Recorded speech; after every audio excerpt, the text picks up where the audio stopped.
Hi, everybody. I'm so happy to be here again. It's been before COVID was the last time. Wow, that's crazy. Anyway, Pastor Dan asked me to say a little bit about Albert, and of course, with Albert comes Lydia, and with Lydia comes the baby, so it kind of blends in. I had to bring some notes because I'm not good with dates anymore, and I wanted to be able to let you know when certain things happen. So I met Albert as a young boy. And I'm going to reveal some things about him because I think you need to know as his family here. So he had been in a Buddha Baram refugee camp. And he is originally from Liberia and struggled, and horrible things happened. And he ended up in the camp as a young boy. When I first met him, I can try to be okay with this, I fell in love with him immediately. And he knows that. And I started working towards him becoming my son. Oh my goodness. And coming to Canada. He was very frail and he was nervous all the time.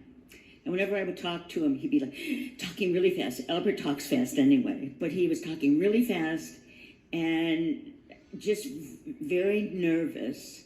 And I was concerned about his condition, like what was going to happen because of what he experienced. I don't want to go into big detail about that, but it was not good.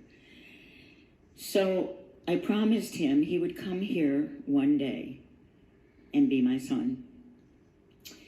He went through hell and back, excuse me for saying that here.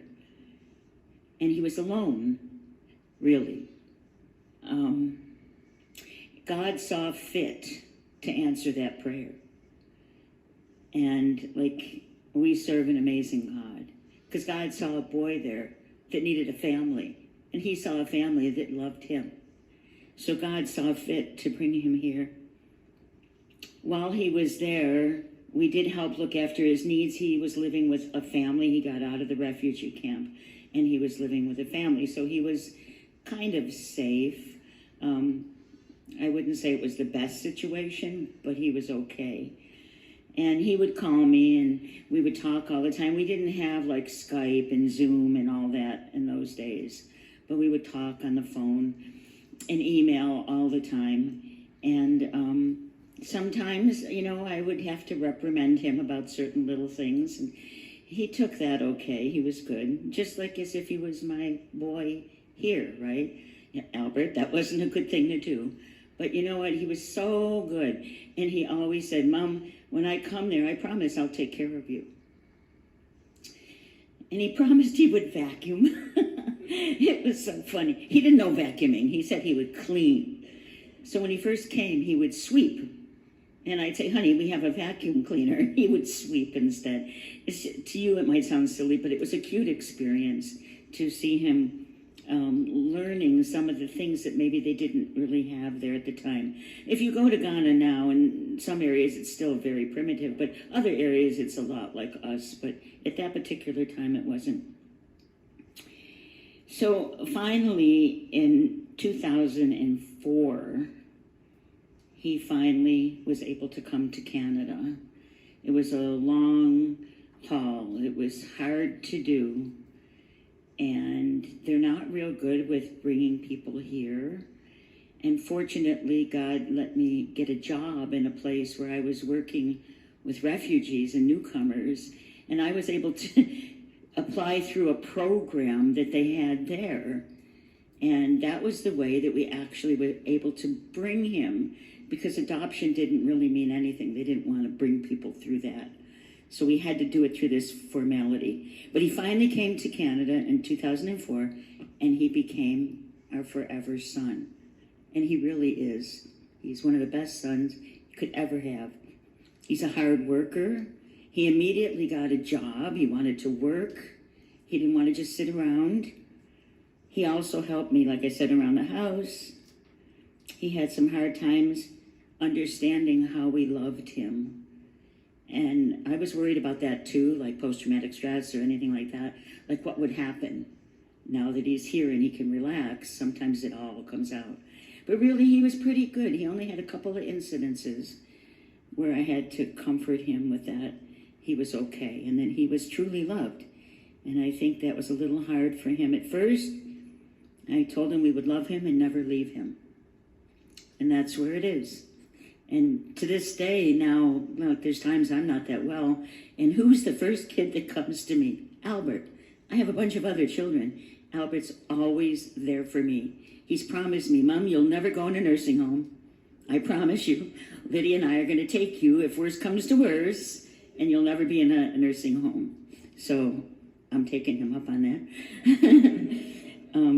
He became a big part of our family. We have a very big family. In fact, we're all going over afterwards now. About 40 people are going to be there, and we're going to celebrate. It's my husband's birthday today, too, so it's all a big celebration. In 2007, Albert graduated from Niagara College and he came into the profession that he's doing now, which is helping people. I'm so proud of him. He's in a helping career, just like me. He always tells me, Mom, I'm just like you. And sometimes if you listen to him talk, his phrases that he says are like me. And I always tell him he looks like me. So maybe different color, but he looks like me. So, God was good with that too. Everyone who meets him, even in his career, they all love him. Like people will come and say, that's your son? Oh my gosh, he is the greatest guy. He's so caring, he's so loving.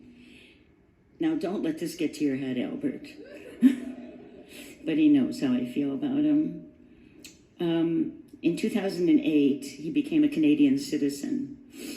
And I stood by his side during that day too. It was a wonderful day. We have some great pictures of that day. His next big step was meeting Lydia. He went on mission trips. He goes every couple years to Ghana to do missions for our ministry because we do all kinds of work over there. And he met her and he told me about her when he came back and everything. And I'm like, oh yeah, I hope she's okay for him.